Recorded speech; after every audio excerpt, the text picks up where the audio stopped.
Bonjour, bienvenue à notre présentation. Messi Ngoyi Fortuné, financier à la SNEL, désire connaître la situation finale de prêt fait aux agents pendant l'année 2019. Le travail étant complexe, il va demander de l'aide auprès de Madame Raïssa Malou, enseignante d'éthique dans la classe de 4e année scientifique, qui à son tour va soumettre ses tâches à ses élèves. La situation se présente comme suite à la date du 31 décembre 2019. Il sera question d'utiliser la fonction somme sur la ligne de total. Ces derniers éprouvant des difficultés pour créer la fonction, Madame Raïssa Malou, enseignante de la dite classe, décide d'aborder les notions théoriques sur les fonctions sous Excel avant la mise en pratique. Qu'est-ce qu'une fonction? Une fonction est une formule prédéfinie par Excel pour effectuer un calcul souhaité. Et pour mieux expliquer cette définition, prenons l'exemple suivant qui représente une simple facture qu'on veut calculer son montant total. Commencez donc par sélectionner la cellule D7 qui va afficher les résultats. Tapez le signe égal pour créer une formule, puis écrivez 2,3 plus D4 plus D5 plus D6. C'est-à-dire que vous allez calculer la somme de montants que contiennent ces cellules. Note 1. Remarquez que lorsque vous tapez la référence d'une de ces cellules, Excel colorie cette référence et sa cellule d'une même couleur. Tapez enfin Entrée pour valider la formule et obtenir le résultat désiré. Note 2. Au lieu de taper à la main 2,3, D4, D5 et D6, vous pouvez les sélectionner une par une en cliquant sur le cellule concerné, puis sur Entrée pour valider la formule et obtenir le résultat désiré. Imaginez maintenant que la colonne totale contient plusieurs cellules que vous devez saisir leur référence pour calculer leur somme. Ce serait vraiment embarrassant. La solution donc consiste à utiliser une formule qui va vous permettre de réduire tout ce travail, de gagner du temps et d'éviter de tomber dans des erreurs à cause des fautes de frappe. La solution donc consiste à utiliser une formule qui va vous permettre de réduire tout ce travail, de gagner du temps et d'éviter de tomber dans des erreurs à cause des fautes de frappe.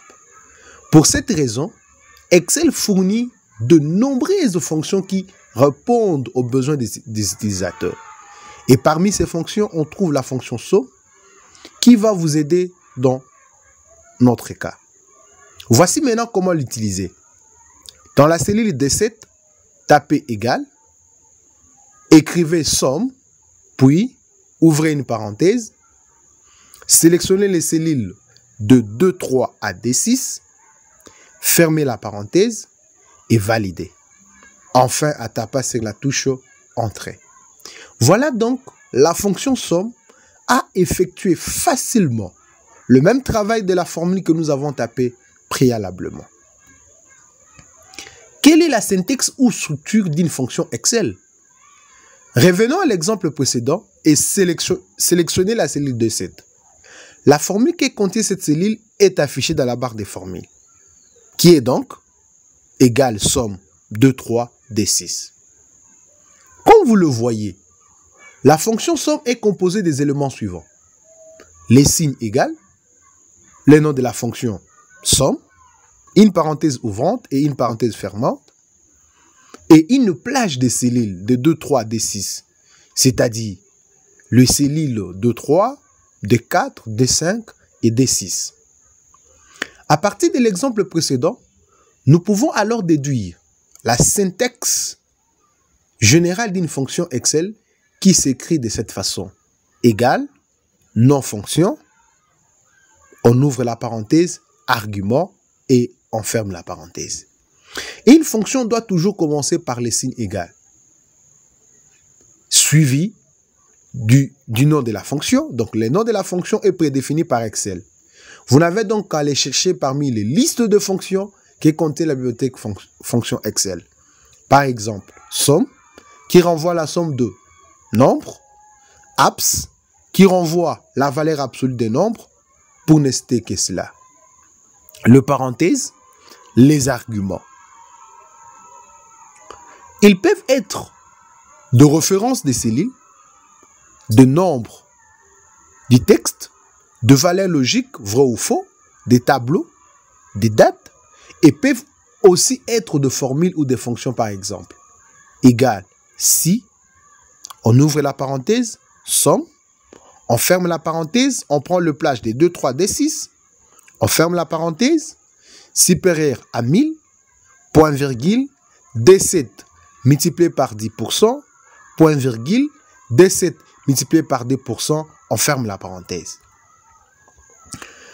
À partir de l'exemple précédent, nous avons une fonction si qui contient parmi ses arguments la fonction somme. On dit dans ces cas que la fonction somme est imbriquée dans la fonction si. Note 3.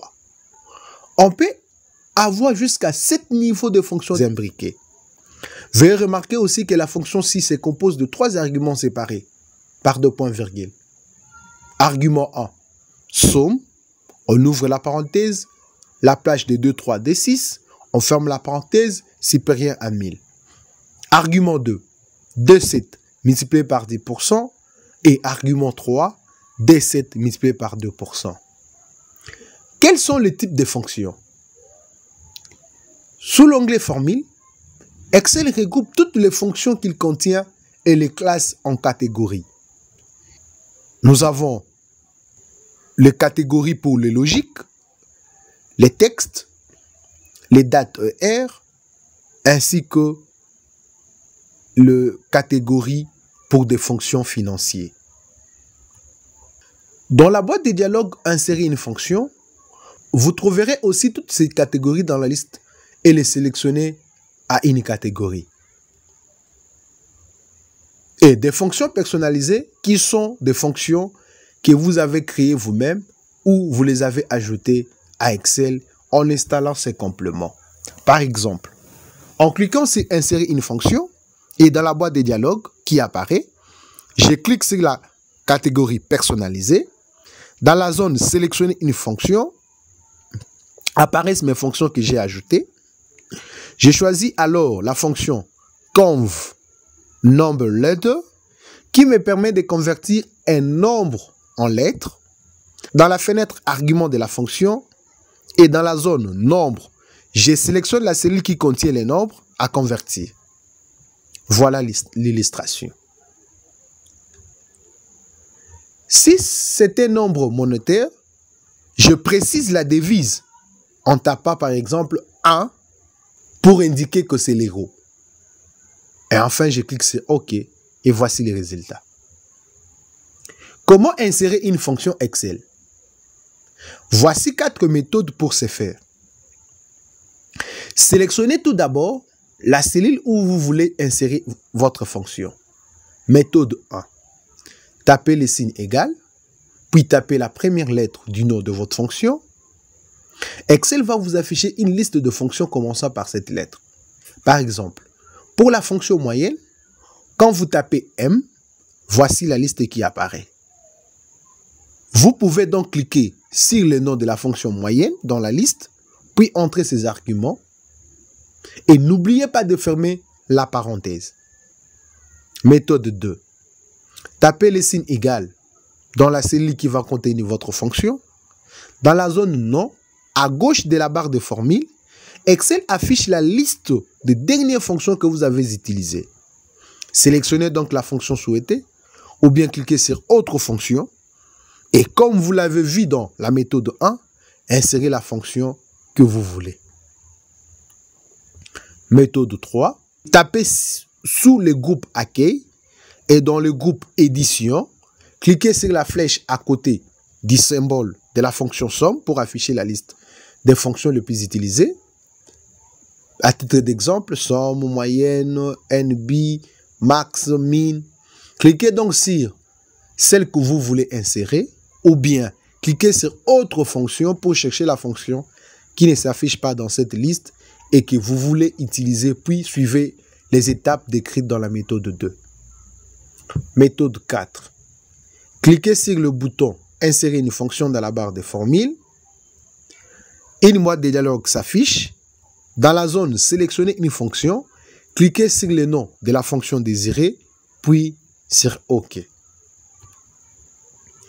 Tâche.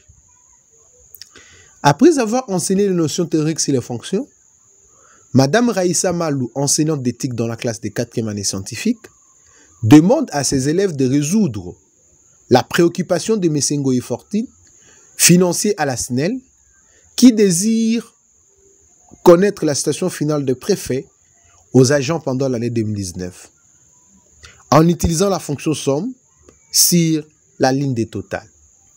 La situation se présente comme suite à la date du 31 décembre 2019.